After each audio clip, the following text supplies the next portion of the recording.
एक राजा था और उसका एक मंत्री था। मंत्री ने राजा से कर्ज लिया था और वो उसे चुका नहीं पा रहा था। मंत्री ने राजा से विनती करी, मेरी परिस्थिति वैसी नहीं है कि मैं आप पे कर्ज को अभी चुका दूं।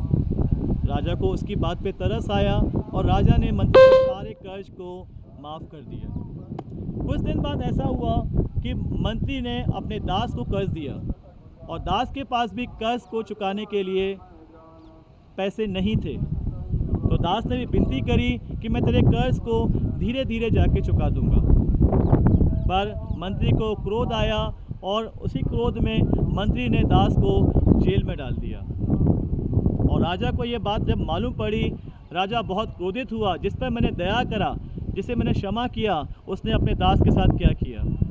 तो राजा ने मंत्री को भी जाके जेल में डाल दिया। हम परमेश्वर के वचन से सीखते हैं कि परमेश्वर का वचन कहता है कि जैसे तुम मनुष्य के अपराधों को क्षमा करोगे तो तुम्हारा स्वर्गीय पिता तुम्हारे अपराधों को क्षमा करेगा।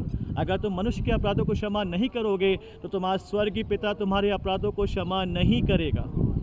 हम इस परमेश्वर के वचन से जानें कि परमेश्वर ने हमारे अपराधों को क्षमा कर दिया है, हमेशा के लिए हमारे अपराधों को क्षमा कर दिया है। तो हमें भी मनुष्य के अपराधों को क्षमा करना है और हमें आगे बढ़ना है, क्योंकि हमारी आशीषें, हम क्षमा करते हैं, हमारी आशीष के दरवाजे खुलते हैं। तो आज ही हम अब मनुष्य को माफ़ करने पाएँ, क्षमा करने पाएँ, जिससे हमारी आशीषें हमारे जीवन में खुलने पाए।